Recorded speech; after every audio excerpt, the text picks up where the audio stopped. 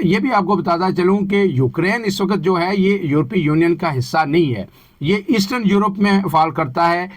لیکن اس نے ایک کام یہ کیا تھا کہ جو ہی یہ جنگ شروع ہوئی تھی تو انہوں نے بیسیکلی یورپی یونین کا حصہ بننے کے لیے جو پہلا قدم ہے، سٹیپ وہ لے لیا تھا اور اس کو یورپی یونین نے ایکسیپٹ بھی کر لیا تھا۔ وہ جو پہلا سٹیپ ہے وہ کیا ہے؟ وہ جناب بنیادی طور پر یہ ہے کہ آپ نے ایک اپلیکیشن اس میں دینی ہوتی ہے، اور اس کے لیے جب وہ ابتدائی طور پر جو اپلیکیشن اب جب ایکسیپٹ ہوتی ہے تو پھر 10 سے 12 سال تقریباً لگتے ہیں۔ وہ ایک کرائٹیریا ہوتا ہے، وہ آپ نے اس کے لیے میٹ کرنا ہوتا ہے۔ تو بیسیکلی پہلی جو اپلیکیشن ہوتی ہے وہ امیدوار کا درجہ، تو یہ 2022 کے میں یہ امیدوار کا درجہ یورپی یونین نے دے دیا تھا یوکرین کو۔ یہ درجہ جو ہے یہ 99 میں آپ کو بتاتا چلوں کہ ترکی کو بھی مل چکا ہے، لیکن اس کے بعد انسانی حقوق کے کچھ معاملات درمیان میں آئے تو یورپی یونین میں جو ہے ترکی کے شامل ہونے کے جو مذاکرات تھے وہ تعطل کا شکار ہو گئے۔ لیکن اس سے پہلے بلغاریہ، رومانیہ اور کروشیا جو ہے نا، یہ یورپی یونین کے طویل عرصے بعد جو ہے یہ ممبر بن گئے تھے۔ پہلے انہوں نے امیدوار کے لیے درخواست دی، امیدوار کا درجہ انہیں دیا گیا اور پھر وہ مکمل جو یورپی یونین کا حصہ بن گئے۔ تو اب یہ تعداد 28 ہے، لیکن یوکرین ابھی تک یورپی یونین کا حصہ نہیں ہے۔ تو وہ یورپی یونین کا حصہ بھی بننا چاہتا ہے، نیٹو کا حصہ اس لیے بننا چاہتا تھا کہ جب نیٹو کا حصہ بنے گا تو تمام نیٹو فورسز اس کی مدد کے لیے آئیں گی رشیا کے خلاف۔ تو اب امریکی جو انتظامیہ ہے اس نے اس دونوں امکانات کو مسترد کر دیا ہے کہ جناب نیٹو کا حصہ بھی نہیں بن سکتا، اور جو زمین رشیا لے چکا ہے یہ بھی واپس نہیں ملے گی۔ اب اس میں جو ساری چیزیں جو سامنے آ رہی ہیں، اور یہ بھی کہا گیا ہے مزید کہ امریکی جو یورپ میں امن قائم کرنا جو ہے یہ امریکی فوجیوں کی نہیں بلکہ یورپی فوجیوں کی ذمہ داری ہے۔ امریکی فوجی یوکرین میں تعینات نہیں کیے جائیں گے، یہ امریکی وزیر دفاع کی جو گفتگو ہے۔ اس کے بعد آپ کو یہ اندازہ ہو جانا چاہیے کہ امریکہ اب روس کے ساتھ ہر قیمت پر یہ جنگ ختم کرنا چاہتا ہے۔ اب اس میں جو یورپی یونین کے لوگ ہیں یا جو یوکرین کے لوگ ہیں وہ کیا کر رہے ہیں؟ وہ یہ کہہ رہے ہیں کہ امریکہ نے مذاکرات سے پہلے ہی تمام رعایتیں روس کو دے دی ہیں، تو اب کون سے کس طرح کے مذاکرات ہوں گے؟ جو بھی مذاکرات کی میز پہ جو چیزیں طے ہونی تھی امریکہ نے پہلے ہی وہ ساری کنسیشنز جو ہے وہ روس کو دے دی ہیں۔ اب اس سب کے بعد جو ہے ایک اہم ترین جو ہے اجلاس پیر کو شروع ہوگا، اس میں تمام یورپی یونین کے جو ممالک ہیں وہ اس میں شامل ہوں گے، اور اس کے بعد جو اس کا اعلامیہ آئے گا وہ بڑا ہی اہم ہوگا، اور اس میں یورپی یونین کے جو ممالک ہیں یہ تمام ممالک کے وہ اپنا موقف جو ہے سامنے رکھیں گے۔ اس کے ساتھ ساتھ ایک جو بیان میں پڑھ دیتا ہوں کہ اب جو اس پہ امریکی جو نائب صدر ہیں ان کا ایک بیان آیا ہے کہ امریکہ روس کو کسی معاہدے پر مجبور کرنے کے لیے فوجی دباؤ کا ذریعہ بھی استعمال کر سکتا ہے۔ جب ہر طرف سے یہ تنقید آئی تو ایک چھوٹا سا بیان یہ جو ہے سامنے آیا ہے۔ اب اس میں جو ہے یورپی یونین کا یہ کہنا ہے کہ یہ جو جس طرح کے یوکرین نے کہا، یورپی یونین نے کہا کہ امریکہ جس طرح کے مذاکرات کر رہا ہے وہ ولادیمیر پوٹن جو ہے روسی صدر جو ہے ان کے آگے ہتھیار ڈالنے کے مترادف ہے۔ اور اب اس سب پہ جو ہے نا یورپی یونین کے ترجمان نے یہ کہا ہے کہ یوکرین جمہوری ملک ہے، اور پیوتن کا جو ولادیمیر پوٹن ہے ان کا روس جمہوری ملک نہیں ہے۔ یہ جو ڈونلڈ ٹرمپ کا بیان آیا ہے کہ ایک آمر ہے یوکرینی جو صدر ہیں اور وہ انتخابات بھی نہیں کروا رہے، اور ایک ان کو کیونکہ اس سے پہلے وہ ایک کامیڈین تھے، ایکٹر تھے، اس حوالے سے ایک ٹویٹ بھی ابھی کچھ دیر پہلے جو ہے امریکی صدر کا آیا ہے، اور بڑا ہی دو ٹوک ٹویٹ ہے، واضح ہے اس میں یورپی یونین کو اور یوکرین کو بتا دیا گیا ہے کہ اب یہ جنگ ختم کرنی ہوگی۔ اور اس ٹویٹ میں انہوں نے یہ بھی کہا ہے کہ اب تک امریکہ جو ہے $3.5 ارب یہاں پہ خرچ کر چکا ہے، جبکہ اس جنگ میں جو ہے جو امریکہ کو تو خطرہ کوئی نہیں تھا، امریکہ اور روس کے درمیان بڑا سمندر بھی آتا ہے، اور پھر یورپی یونین نے اس پہ کچھ نہیں خرچ کیا۔ ہم نے تو اس پہ $3.5 ارب اس جنگ میں جھونک دیے، مزید میں جو ہے امریکی لوگوں کا سرمایہ اس پہ خرچ نہیں کروں گا، اور اس جنگ کو بہرحال ختم ہونا۔ بڑا سخت ٹویٹ ہے، اس پہ مزید ہم آئندہ ویلاگ میں گفتگو ضرور کریں گے۔ لیکن اس کے بعد جو برطانوی وزیر اعظم ہیں ان کا بھی ایک بیان آیا تھا رواں ہفتے، اور انہوں نے کہا تھا کہ اگر کوئی کثیر جو مدتی معاہدہ طے پاتا ہے تو برطانیہ اپنی فوج یوکرین میں بھیجنے پر غور کر سکتا ہے۔ تو اس پر روس کا رد عمل جو ہے وہ آیا ہے. انہوں نے کہا ہے یوکرین میں نیٹو فوج کی تعیناتی قبول نہیں, امن کے لیے مذاکرات کی ضرورت ہے. اور روسی صدر نے یہ کہا ہے کہ انہیں امریکی صدر ڈونلڈ ٹرمپ سے مل کر خوشی ہوئی ہے. اب اس کے بعد جو یورپی رہنما ہیں وہ پیر کے دن مل بیٹھیں گے, اور اس ملاقات کا مقصد یہ ہے کہ کسی نہ کسی طرح یہ جو امن معاہدہ ہو رہا ہے امریکہ نے تو کرنا ہے, جنگ تو ختم کرنی ہے, لیکن اس میں یورپ کو سٹیک ہولڈر بنایا جائے اور اسے اس معاہدے کے اندر شامل کیا جائے. اس حوالے سے جو مزید اپڈیٹس ہوں گی وہ بھی آپ کے سامنے رکھیں گے. امید ہے آپ کو ویلا پسند آیا ہوگا. اگر پسند آیا ہے تو اسے لائک کیجیے اور شیئر ضرور کیجیے. مجھے دیجیے اجازت. اللہ حافظ.